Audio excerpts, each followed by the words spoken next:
this busy day one with an international focus. You've perhaps just been following my co-host John Byrne talking to career services directors from some of the top European business schools, continuing in that theme, but shifting back to admissions.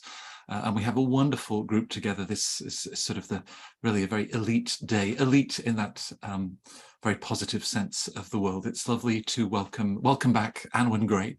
Anwen is the head of MBA recruitment and admissions at Cambridge Judge. Paula Eicher returning to work and straight in with CentreCourt. It's lovely to see you, Paula. Paula is an MBA recruitment manager for IMD in Lausanne. With that wonderful sense of Spanish timing, Deborah McCandless is back with us. Deborah is the Deputy Director of MBA Admissions at the IESA Business School in Barcelona. And then who's the fourth one? They give his name, but I only recognize him in the pub. No, of course, you all know, CentreCourt viewers, that poor David Simpson has to put up with my sense of humor on each of these panels. David is the Recruitment and Admissions Director for both the MBA and the Masters in Finance at the London Business School.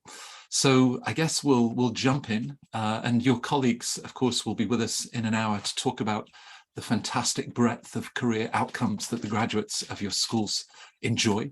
But this is really to help our audience from around the world find out a lot more about your schools, their personalities, the programs. And Anwen, perhaps we can start with you, and over 800 years of history. Of course, the Judge Business School, very much part of the university at Cambridge. So perhaps a little bit about the school itself, its mission. I believe that the Dean is working on a new strategic vision for the school and look forward to reading that. But tell us all about Judge. Yes, thank you, Matt. Really brilliant to be here today. It's been a while since I've been on a panel, so fantastic to be joining. So yeah, absolutely. I think you just starting it off there, Matt. We do have a new dean who joined us in September 2021, Mauro. Mauro's brilliant. He really brings a wealth of expertise and is looking at working on all the projects that we have done in previous years with our previous dean, Christoph Loch, and his predecessors. So first off, just before we give you an overview of the school and that side of things, one of the things that some of you might have seen having a look at our events page online is Mauro is hosting a lot of lifelong learning program events, particularly with our alumni and key external stakeholders. So that's really exciting for us, and we're looking forward to that. And as well as that, we have had recent program reviews for the MBA programs. So there's a couple of things which I'll mention as we go through that are exciting for the incoming class for September in 2023, should you decide to make an application and hopefully come and join us. The MBA at Cambridge, so as we just mentioned, doing an MBA in Cambridge, you're a member of Cambridge Judge Business School, but you're actually part of the wider University of Cambridge, which is a really great experience. So yes, you have the access to your MBA cohort when you're here, but as well as that, you have that access to the alumni network, the rich history of all the Cambridge alums that have been here in previous years. What I'll do is give you a very quick overview to our programme. So we have around about 200 students in the MBA programme at Judge, and we have a very strong focus on the experiential learning aspects of the MBA. So you have 4 group projects to really consolidate your learning throughout each stage. One of those is a market analysis project. The second is a live consulting project called the Global Consulting Project. And then you can really tailor to your own career needs and sort of get into your own niche area through our concentration and our board impact presentation project in the 3rd term. And then you have to get it all together and go into an area of interest and really dive into that knowledge further for an individual project.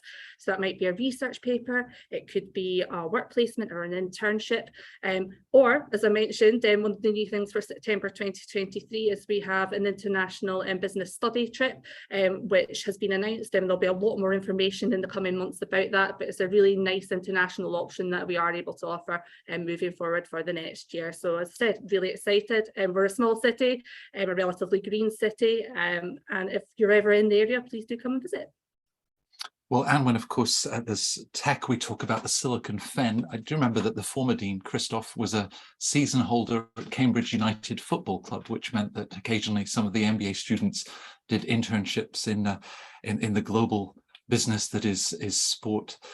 Paula, I'm going to turn to you and perhaps give a more personal twist to a wonderful life event that you've just enjoyed. So coming back to the school, perhaps What did you miss, about IMD, about the place, of course, the team, the students? What did you miss?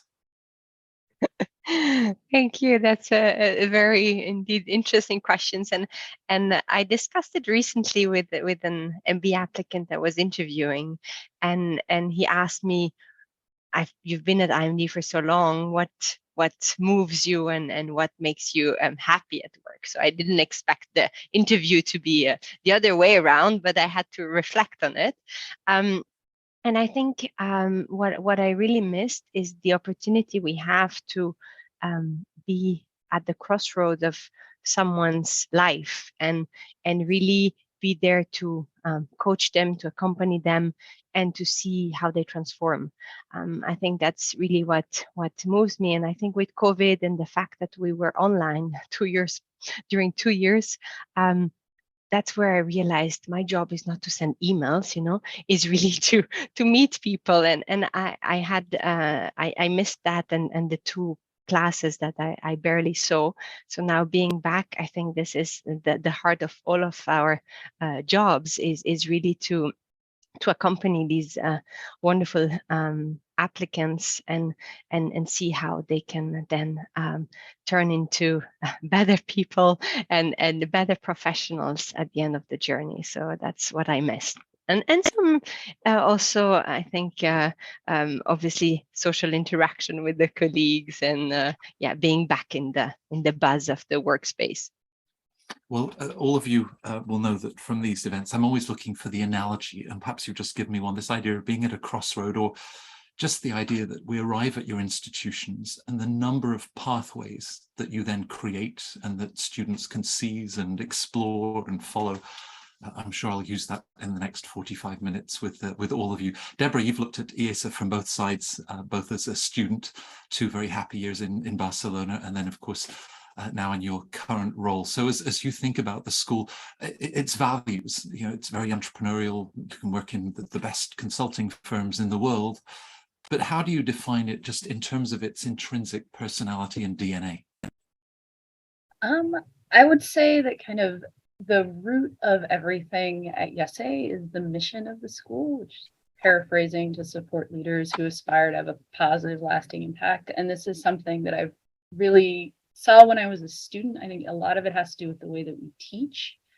And it's kind of the core of the value system, but it's also something that I've gotten to see, since I've graduated, and in my role, I'm all over North America and other parts of the world, and I've gotten to meet generations of alumni from YESE. And I think some of the core values that I saw and loved as I was a student is something that I see in these multiple generations at YESE. And one of the things that I've been very excited to start interacting with people again, because I'm based in our New York campus, so I've not been on campus. Luckily, the way that Spanish laws had worked, we were able to stay in person on campus in Barcelona for the last 2 years, but I was not there, so I didn't get to see people myself.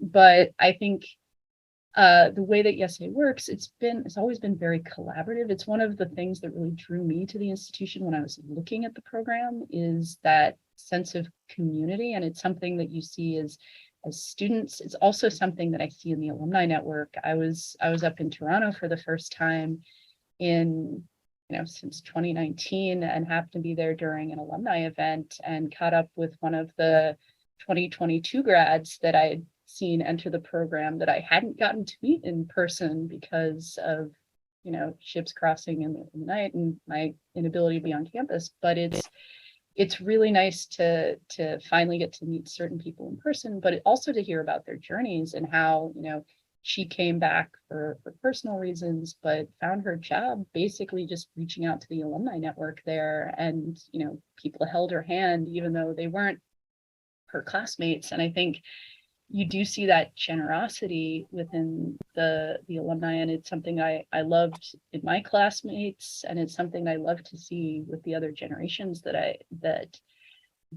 I've seen at YESE, where it's not, success isn't a zero-sum game. They pull up the people behind them as well, and it's been really a great resource for the students, but it also just makes for a much better experience as a student on campus and beyond. Well, we've got sort of curiosity and exploration, we've got generosity, and the world certainly needs a lot more of that. Perhaps all of you know that with Zoom panels, there are 3 types of question that can come from our audience. One comes after about 45 minutes from something that we covered in the first 10 minutes. The other arrives in the first 10 minutes of something that we'll discuss half an hour later. And the third one sort of has me looking at it and thinking, wow, what a fantastic question. David, I'm going to try to weave our viewers' question in. And the sense of happiness in the institution, you know, students that have made such a deliberate choice to join you at the London Business School, is it palpable? Is there a sense through that energy and the dynamism, happiness? It's not an easy outcome for the FT and others to measure, but are you a happy school? Absolutely. Oh yeah, what a great question. Yeah, happiness is important, you know, it should be part of the rankings. It's well, whether it's satisfaction or, you know, happiness with the results and output, or just generally enjoying your experience. This is a chance to take time out from your career and reinvent yourself and look very closely at yourself. And yeah, we've got an incredibly sociable, collaborative, happy class. So I think that'd be a great word. I'm going to start using that as a descriptor, I think, of the London Business School's global intake, who are going through it. You know, when you start the program, it's just pure excitement. And then it turns into the reality of finding out how much you've got to do. And then I think students come through that and think, you know, I can do this, and I'm going to really enjoy it while I'm doing it. Right. Anwen, you talk about a dean that arrives, you know, Wharton and other impressive parts of Maro's background, but he's reached out and held any number of sort of town hall meetings with different stakeholder groups. To what extent do the students really shape the personality at Judge, both in the sort of MBA experience that they're looking for, and how their engagement, that enthusiasm David was describing, really makes Judge the sort of place that it is? I think it's the final ingredient to everything. Absolutely, the way that they experience the programme, the way they enjoy it, they inject their enthusiasm into it. And certainly, even if you just look at that from the context from events that we have alumni come and speak to our prospective students at, that is something that really comes across in those conversations about hearing about their experience. And in terms of the ethos of the school, I think that's something that you see over and over and over again. For anyone that's visited Judge Business School, we are, as I said, very much in the centre of the university. We have a lot of different programmes. We've got an open space, and we're very much about speaking to the different other students on different programmes, that collaboration and that learning in a safe environment, and challenging those questions and those ideas and coming together and learning from each other. And I think that instance is very much Cambridge as a city. I myself, I'm not from Cambridge. It's open to new ideas. It's open to sort of challenging the status quo, and that enthusiasm, it just goes through the sort of day-to-day experience throughout both our students, the schools, the faculty, and even the staff. With Anna and the rest of the team, Paola, of course, there are many components to the IMD application, including, you know, the time that you spend to really have a deep dive with each candidate. But if we step back and just look big picture, we'll talk about the different components perhaps a little bit later on. How are you trying to get a sense of what this individual will bring to your community? That's a broad question. Thank you for that. Yes, I think your point is very interesting on bringing something to the community. As I said, the MBA program and in general is different than a master because it's really a collective co-creation journey. And obviously you're here, you have your own objectives, you have your own learnings that you have to make depending on your path and where you want to be. But very quickly, the MBAs realized that actually what's the most beautiful about the journey is to do it together and see how you can help others benefit from your experience, how you can grow together as a group, and also define what a group is and what's the common values that they want to have. And I like the question on the happiness, because I think at the end of the year, people will remember if they had a good time or not in the program, not if the finance professor was interesting or the latest accounting tool that they learned. So I think that's very relevant and important when assessing schools. But going back to your question on how do we assess what they will bring, obviously we try and have a complete view on what they have done. And I think the CVs actually already says a lot, because depending on how they fill it out, you see if people take risks in their life, if they have a more traditional or untraditional paths. The essays, obviously, depending on each school's essays, will give you an insight into also what does the applicant want to share, because we know they want to be their best when they apply. So that means some will be more blunt about failure. For example, one of our essays is a failure. So it's very hard. How do you speak about a failure when you have to put your best self forward? So depending on how they answer it, if they make it just a success story, you know, and you're like, okay, so he didn't understand the purpose and the whole self-reflection that we're looking for. So I think that says a lot already about the person, obviously the recommendation letter. And then there is a question of personality fit. And what is exciting is that in a class, you can really mix people and already project what kind of ambassador they will be. And I think that's a potential that there is also a question of just personal intuition in that, and say, okay, does he fit with the culture of the school? And then obviously what they have done as activity outside of work, so all that. But I think at the end of the day, then it becomes what kind of human are they? And this we assess through the interview, through the assessment day in our case, and just the whole interactions we have, from the first email they send us to the next phone call, to, okay, how do they go about maintaining relationships and discussions? Right. And I promise I'll get back to our script of questions early, but you're such a great panel. Forgive me for going in these different directions. Perhaps just one last question, Deborah. As I think about IESA identified by BCG, among others, for their diversity fellowships, which I think speaks to what all of you do to bring together such wonderfully diverse classes, embedded in that diversity issue is also the idea of inclusion. Again, as you think about the values of an individual through that application, and how are you then looking for that sense of community, inclusion, what they bring, and obviously what they're also then sharing with their classmates? Yeah, so I mean, again, there are certain things that we look for in the application. There's also things that we look for in the interview process and the assessment day that we run as well. In terms of how people interact with each other, do you look to engage with people that are different than you? I think as an American that chose to go to school in a Spanish-speaking country, you don't make that choice if you want to be around people that look and sound like you. And I think in what you'll find with European schools in general is they're very, you have people from all over the world that are interacting on a regular basis. And I think when I talk to people, it's not that you necessarily need to have had international experience before or needed to have worked or studied abroad, but I think it's all about trying to find that attitude and that curiosity that wants to engage with people that are going to challenge them.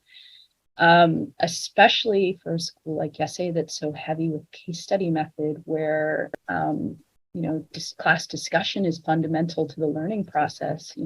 No one gets to be comfortable in that because there's no cultural shorthand that's available to anyone. So it is something that we definitely look for throughout the application process, that people are going to be comfortable being shoved very aggressively out of their comfort zone. And I think for a lot of people, you know, an experience like yesterday is going to be the first time where they aren't in a majority group or something along those lines. So I think there's a fundamental breaking down of barriers that comes with an interaction like that. I know in undergrad, I did study abroad, and it frustrated me to go to the other side of the world and see just the group of Americans that did everything together.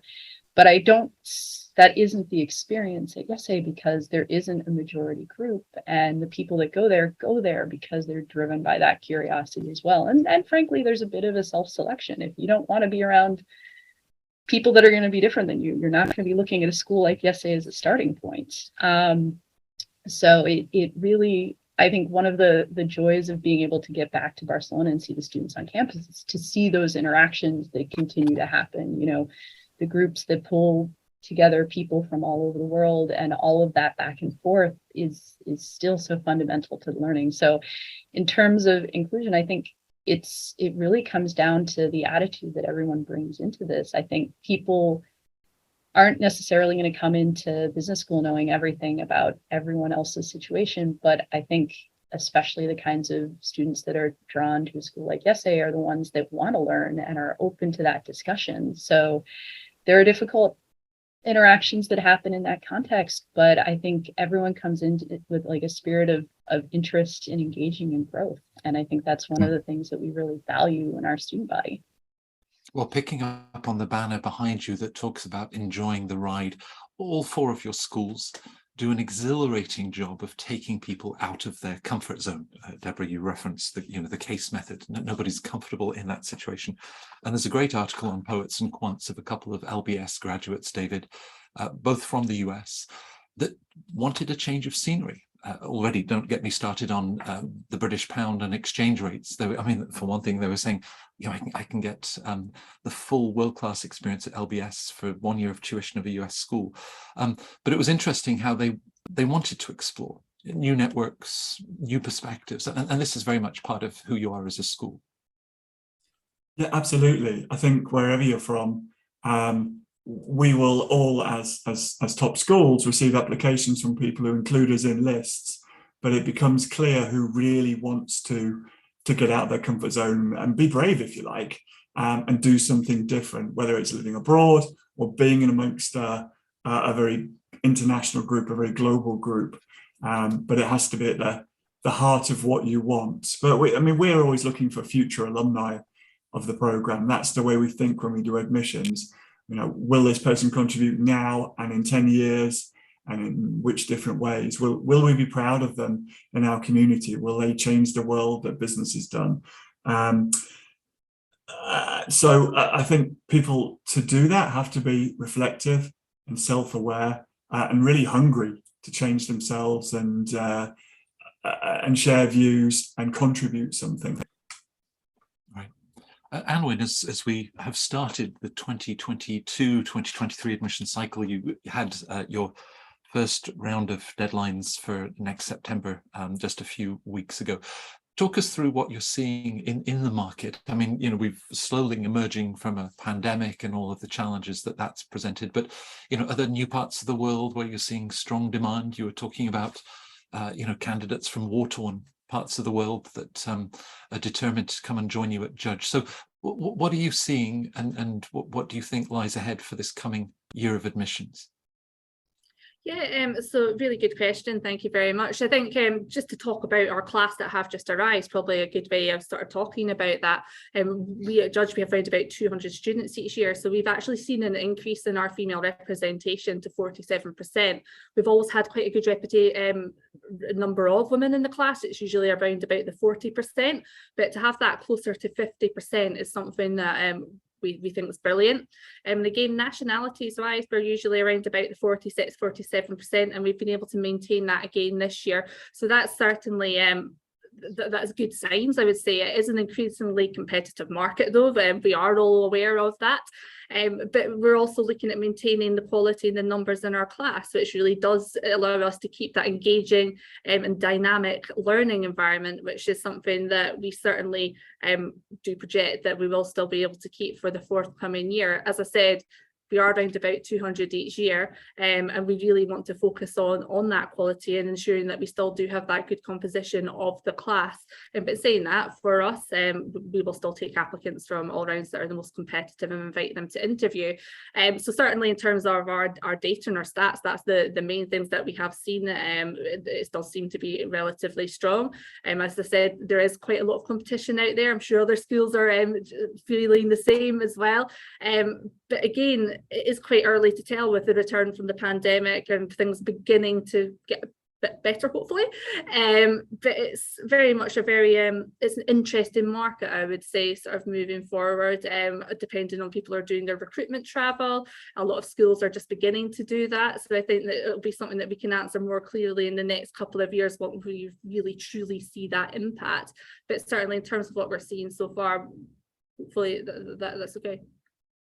I guess whatever the political, geopolitical circumstances, investing in yourself, it's always the right time to invest in yourself this year or next year. Is that something? Absolutely. I think there's that famous saying, never stop learning, keep on sort of adding to what you learn day to day. And certainly an MBA or any master's is certainly going to help you with your career journey, and certainly own your own career over the next 5, 10, 15 years and really get the best out of what you want to do in the future. So just doing your research as well is just key.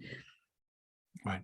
As you put the finishing touches, Paula, to the incoming class for January, and it's a growing class, you know, you've gone from 90 past 100, 110, that increasing gender balance that Anwen was describing.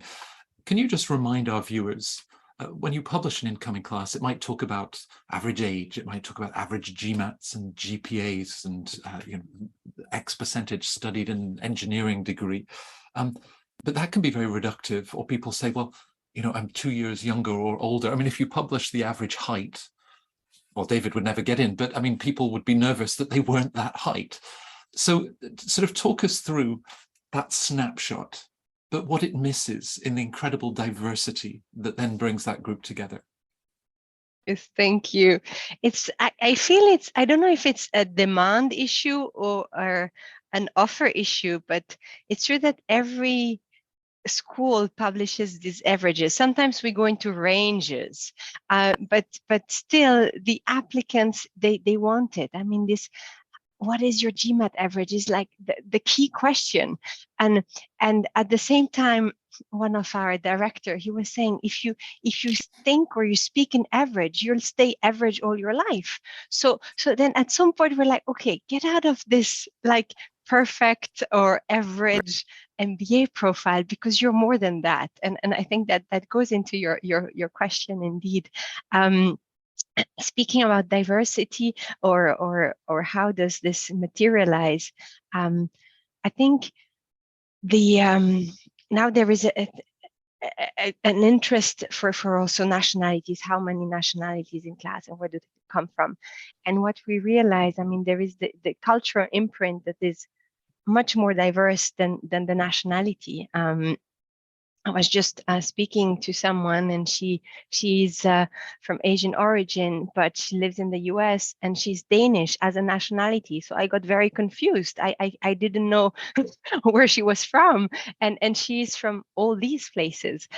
So I think this is also the story that the MBAs have to bring to us, is who they are outside of the title they have, outside of the company, outside of their nationality, because obviously we want to know these things, and they will be assessed on these, let's say, also factual elements. But what have they done else in terms of identity and in terms of path? So I think that's, I don't know if I really answer your question, but definitely I think that's something we encourage the MBAs to share with us, and understand also why they are now here. And this why an MBA now seems very basic as a question for in an interview, but actually it can be very profound. And what makes you as a first, let's say, graduate of a university in your in your family to now even have the ambition to do an MBA, you know. So how do you get there? I just spoke to a candidate from Vietnam, and she said she was raised by a single mother, and now she just graduated from a master's and she wants to do an MBA on top of that. And her mother is like, why do you need to study so much, you know? And so I think that's the stories we want to hear as well, because that will make a difference, as David was saying, in the alumni they will be and afterwards, and the impact they make. So they can get out of the average they see on the class profile, and they can share the story with us. Great. Well, I love this idea that if we just focus on the averages, you know, we might be content with being average for the rest of our lives. And certainly given the experience that all 4 schools offer to individuals to explore, learn things about themselves, both personally and professionally. So if we all agree, I'm not going to ask any more questions about GMAT and GRE. All of that information is available on your websites, whether in ranges or a distinct average.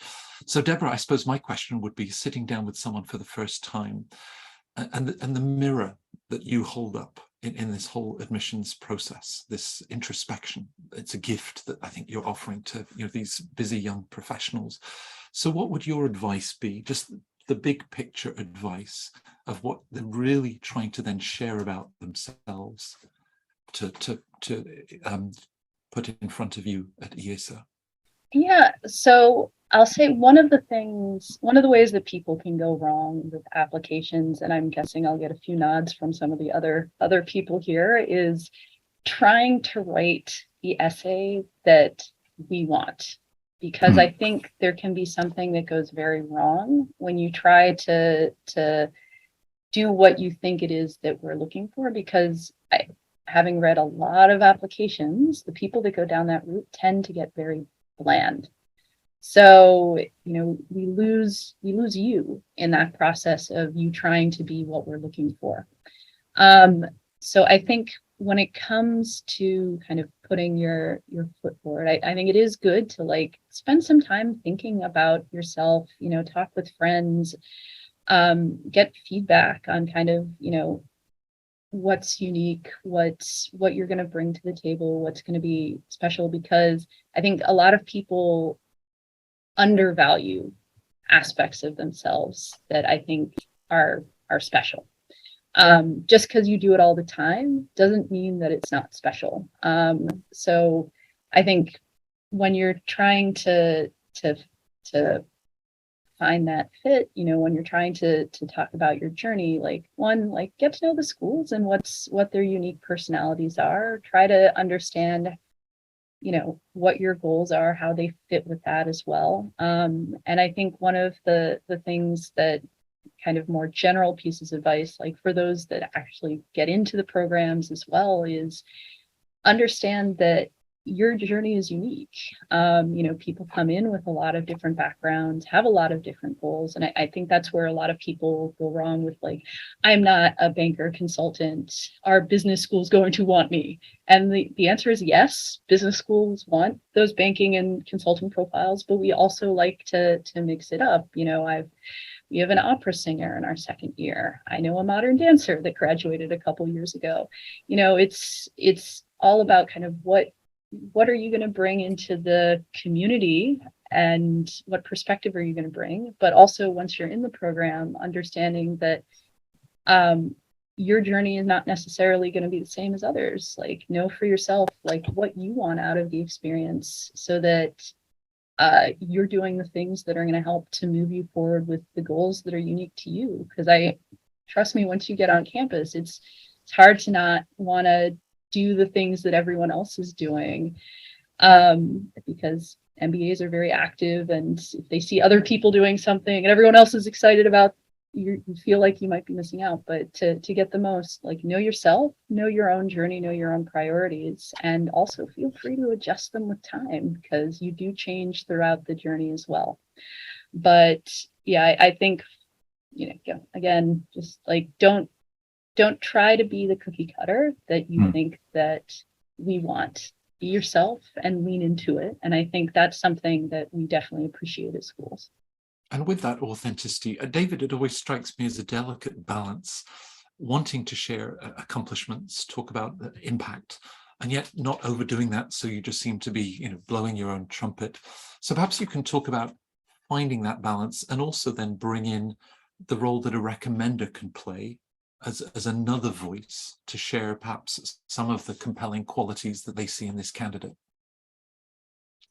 Absolutely, yeah. We are looking for a balance, but somewhere between, on this sort of ambition scale of someone who has a realistic sense of what they can do with their background plus our MBA, but enough ambition to show that, well, quite frankly, that it's worth the investment. So it is that combination of people with their feet on the ground who can stop and listen, and have the humility to recognize they can learn from every single person in the class, versus having the confidence to put themselves forward and want to lead.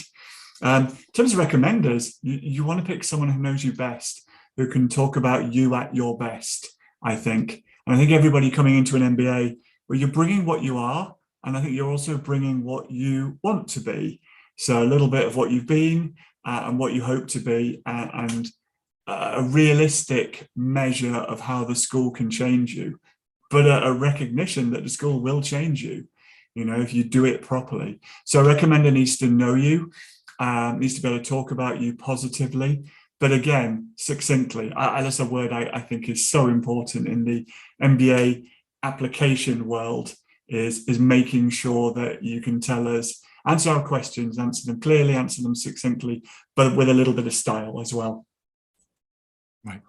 And so therefore, the candidate that could, well, I've got extraordinary leadership skills, outstanding analytical skills, would that perhaps be better given through example, or to have a recommender that speaks to the outstanding analytical skills of the individual that they've had a substantive relationship and been able to observe? I think both are useful, and we use both those particular areas to measure that. I mean, you should be choosing your recommender wisely. So 99.9 times out of 100, the person should be saying how wonderful you are and giving specific examples. And otherwise, either they've surprised the candidate by not being positive, or you've chosen badly. So there's only so much value you get from a recommendation. They should be good. Even when we're asking pointed questions about weaknesses or improvement points, but you have to look around to get a measure of that. For me, actually, it's the interview that brings it to life. We'd expect certain things with a written application, and it does vary around the world. And I'd love to say that, being truly global citizens that we all are, and our students all are, that there are no such things as the cliches attached to different nationalities and regions or even industries. It's kind of true. So we'll expect someone from this place to be absolutely telling us how they're the best and everything is great, and somebody else to be quite understated. A lot of that stuff comes true, but then we know that when we're coming into it, so we can adjust for it. But for me, bringing an application to life with an interview is what really counts. Now, that interview at Judge Mba, I mean, it's a big step, and clearly a great sign of the interest that you've shown in the candidate. But perhaps, they're almost overexcited, certainly nervous. And maybe this is all being done by Zoom, or, it's not the face-to-face that we might have had 3 years ago. How do you reassure a candidate? Because this is a great opportunity to share personality and really shine. So do we take a deep breath? And I mean, you're an admissions officer, so you're looking for the reasons to admit this person, right? Yeah, no, absolutely. So as you say, I take a step back and breathe. A lot of it is about preparation and doing your research before you even come along on the day. Even at the start of making your application, before you've even submitted that application and been successful, you should already be doing research to help yourself in interviews when you reach that stage and hopefully go on to be admitted. It's a whole huge part of the career journey as well. It will help you further down the line. So it's really just breaking it down into those individual segments to help yourself throughout, rather than looking at it and getting on their day and going, oh my goodness, I've got a lot to do. So at Judge Business School, we are all our admissions deadlines and all our interviews. We have five different rounds, but they are all online for the forthcoming year. unlike some other schools, all our interviews are done by members of the faculty. I know other schools maybe have alumni, so that's just something to be prepared for.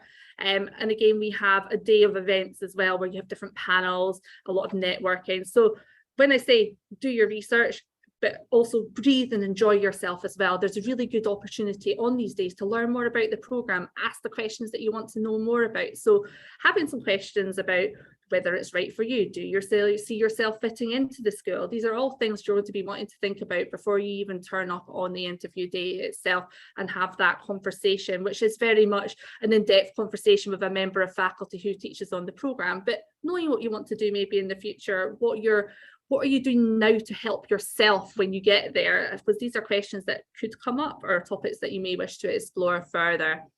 As well as that, you're going to be really talking about how you're going to create an impact and how the MBA will help you with this and your career goals, which similarly are things that you're going to want to put across in your application, but really being able to back up your application and be consistent from that as you go through as well. But again, I think a lot of it is being very prepared for it, having the questions, and with all the interviews being online, you're wanting to find a quiet space that is not going to have any disturbances, and practice that connection before you come along on the day.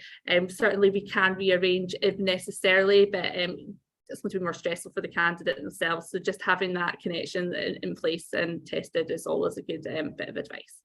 And if the candidate, Anwen, has an 8-month little girl, would you advise them to have the little girl with them on camera, or find a quiet place for the interview?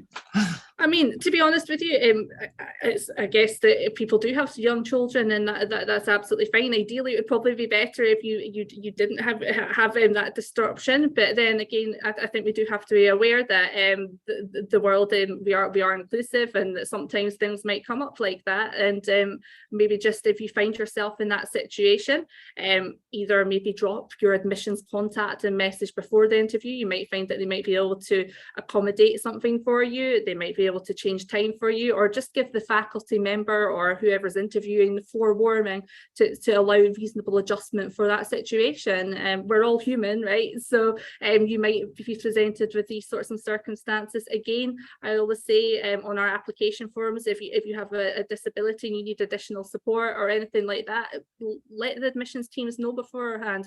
We're here, we want you to succeed, and we can certainly do our best to accommodate those requests, but you need to let us know in advance.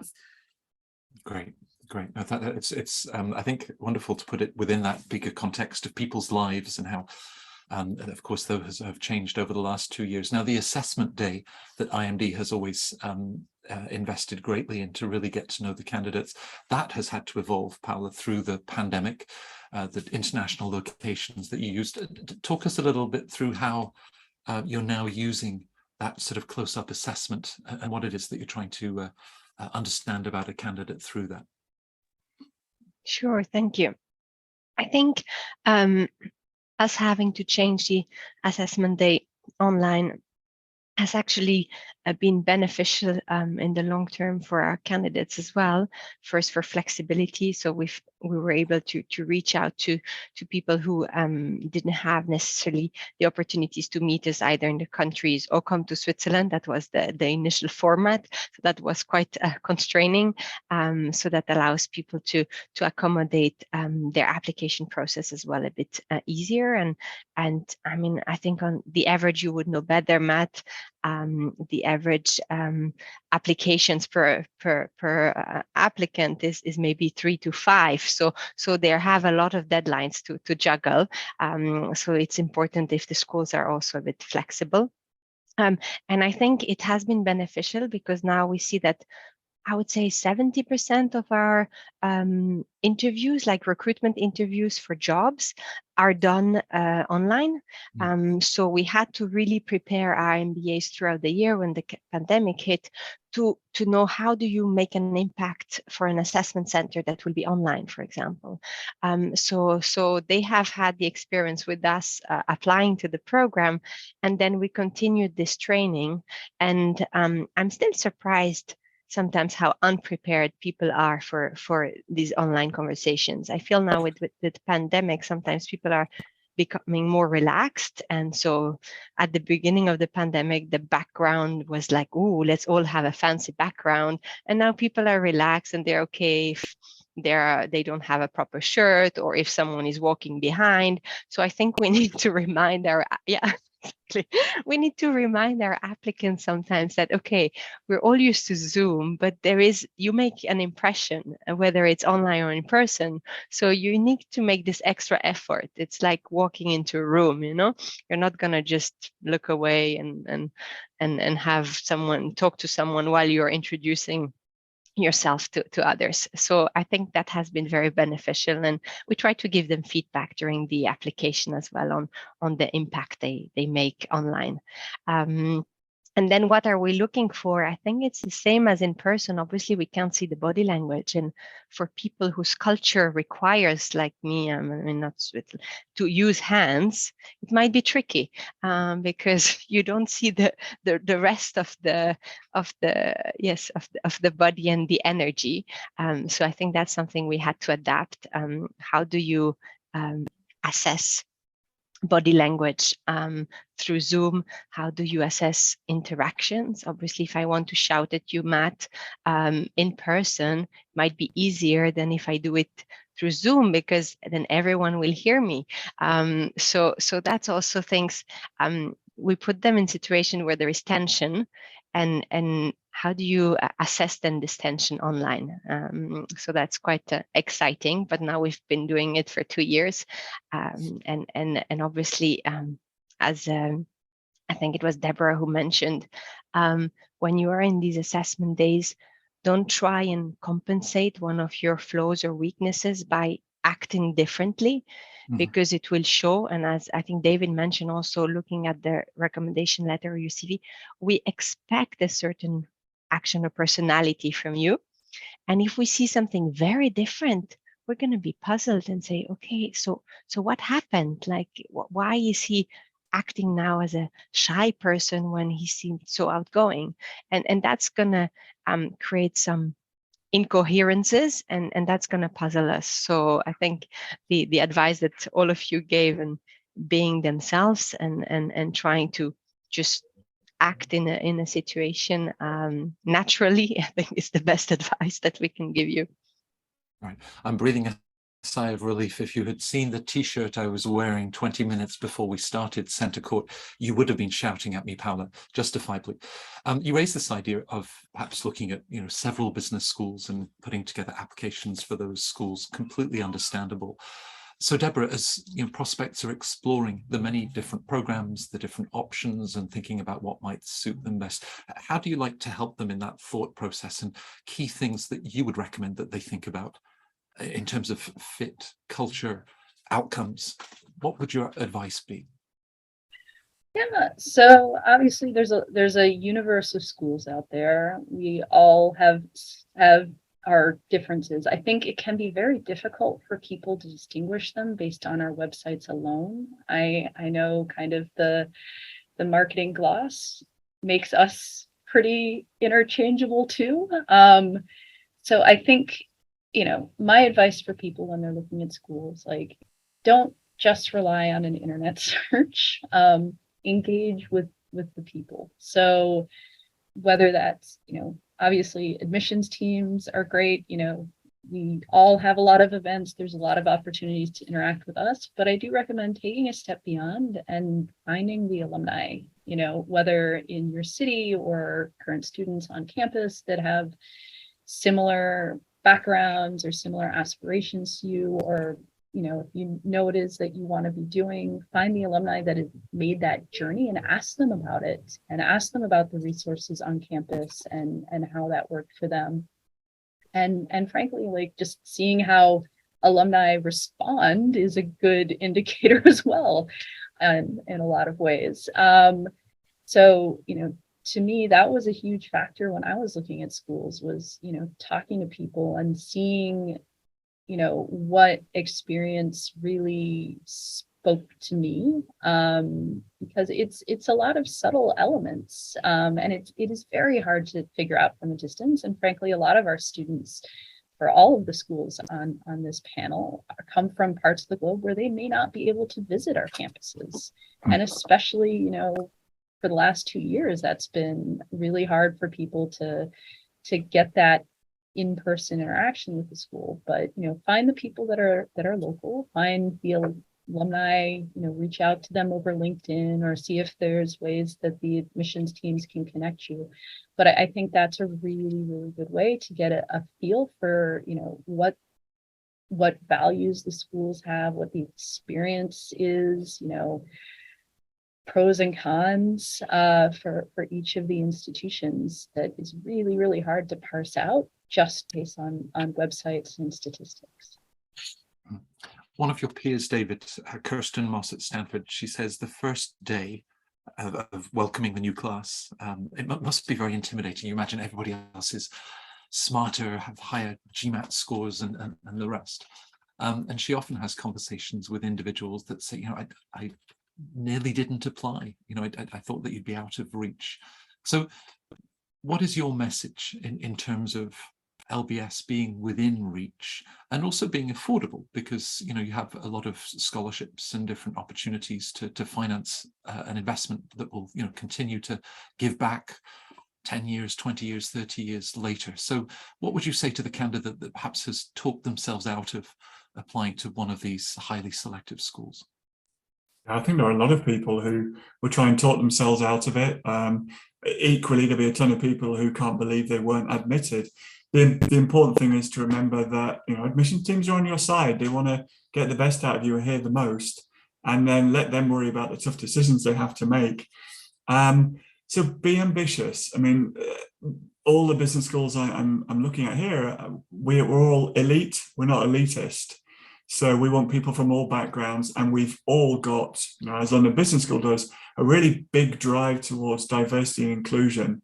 You know, the pools of candidates that we've been fishing in are changing, and to some regards they're shrinking.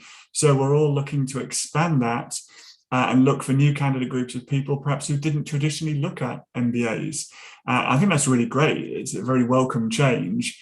It's, you know, in some cases taken a long time to do that, and we're hoping to either go with or change the employers and what they do as well. Many of them are doing it now already, but to be looking around and making sure we're reflecting our environment, whether it's London, the UK, or the world, and just checking in on ourselves that it's not just nationality diversity we're looking at. We're not just maximizing the gender diversity, but we're looking at ethnicity, sexual orientation, anything and everything that makes up the world, and therefore should make up a business school class. But in terms of believing in yourself, just talk to the people around you, talk to your friends and your colleagues, and they'll be telling you why you are good enough, and back yourself, even if it goes against your personality and goes against type. You know, it's a bit of an effort. Do it through the process. You can relax a bit, and you'll definitely feel comfortable when you get there, even if the first day or two you get that imposter syndrome. There's half the class feeling that as well, and it soon goes away. Yeah. And perhaps, as Deborah had suggested, you know, conversations with alumni, often inspiring alumni, but still very much, you know, people like yourself. So, Anwen, in terms of next steps and, you know, reaching out to all of your schools, things that you have coming up on the calendar, coffee chats, on the road for info sessions, how can we find out more about the Judge MBA? No, thank you. So for the Judge MBA, we have an events page on the website. So straight away, that's going to be the best way to find out about what's happening, what type of events, whether that be an information session, perhaps a more formal fair, or it could even just be we are in your city, ready, and we're there to speak to you. If you're in Cambridge as well, we do have an email address, mba-inquiries@jbs.cam.ac.uk. So get in touch if we're available and you're in the town, then we will do our best to be able to show you around, have a conversation with you as well.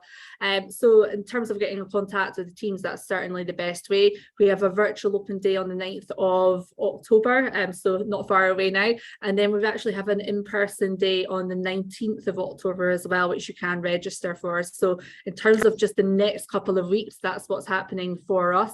But we also do have CV review windows throughout the year. So if you get in touch with us, we can send you a link to sign up for those, and that's a really good way about finding more about FIT, if it's right for you, and just asking those questions that you maybe just aren't 100% sure about, and getting a member of the admissions team to sort of navigate and talk to you about that process. On a beautiful blue sky day in the spring, I was sitting on the shore of the lake in Lausanne, and never wanted to leave. I reluctantly got back on the train to come back to Paris. But Paula, how can candidates reach out to IMD and find out more about the program? And if they're talking with alum, how can they do that respectfully and have a really worthwhile discussion? Great question, thank you. Similarly to Anwen, on our events page, you can either contact an advisor from your region. So we have dedicated advisors, so you can organize a one-to-one discussion with them, or their live chat masterclasses, or also fairs, virtual fairs. So you get all these categories. And for alumni, we obviously, candidates generally just go through LinkedIn and add alumni through LinkedIn. We would prefer that you go through us and we get to know you, and then we try and match you with an alum that has a similar career path, or that has a career path that matches your own objectives, so that it makes sense. And we can also, as you mentioned, hence respect the alumni's availabilities and time. And the feedback we get from prospects or from the class is that the alumni are very responsive. So I think we should also respect that responsiveness by going through, maybe through us. Some school might say, no, you have to reach out directly. So I think maybe a good way to start is to ask the school, how would you like me to contact your alumni? Right. And Deborah, one thing that you think is indispensable to really get a better sense of ESA and the school, what would that be? I mean, I can always go back to the alumni. That's always the case. I mean, if you have the ability, go to Barcelona. It's never a bad choice, as far as I'm concerned. You know, one of the great benefits of my job is that I get to be there a few weeks every year. But I will also mention that, you know, I'm based here in New York. I have colleagues that are based in Sao Paulo, in Brazil, in various parts of Asia, in London, and in Barcelona. So for a lot of people, we also have staff that isn't that too far from you. So like there are things that you can engage with in local markets, and we're back to doing in-person events all over the globe. So, you know, we are accessible, and don't be anxious about reaching out. You know, we are available, and we like to engage with the prospective students so that we can get to know you throughout the process. All right. Well, London, of course, has just welcomed 190 heads of state and 5,500 other visitors to town. I wonder how many were graduates of the London Business School. David, just perhaps a last word of this one. You've got an extraordinary list of world-class faculty. Linda Grattan, that's firing off best-selling books and other things. Following the thought leadership of the school must presumably also be another great way to get a sense of the thinking and the learning. Is that something you'd recommend? Absolutely. I mean, number one priority is check out the participants, so get talking to students and ask them if they're happy. That question from earlier, and ask them why they chose. But remember, you should have your own set of questions and criteria. But from the faculty, yeah, because these are the people, this is what you're paying for, the expertise. So at London Business School, there's a publication called Think. So if you download the brochure or anything like that, you automatically get signed in. Have a look through. There's some fascinating stuff in there, and it's all directly applicable to the world. So it's not, you know, incomprehensible academic writing. It's exactly what you need on an MBA, and you should expect wherever you go that the people teaching you are thinking of business of the future and helping to set the agenda and to look at trends and helping to redefine the way the world does business. Well, you've brought us full circle of happiness, and how happy it makes me to welcome all four of you to the CentreCourt Festival again. Thank you. Thank you, Anwen. Thank you, Deborah. Thank you, Paula. And thank you, David. It was a great session. We talked about being average. I think all four of you are superstars in this industry. So it really was a pleasure to host you. And to our viewers, of course, whether you're catching this live on the Poets and Quants homepage or in subsequent that message, reach out to the schools, to these wonderful teams, and of course to the alums, and find out what makes them such world-class institutions. Thank you for a great session together.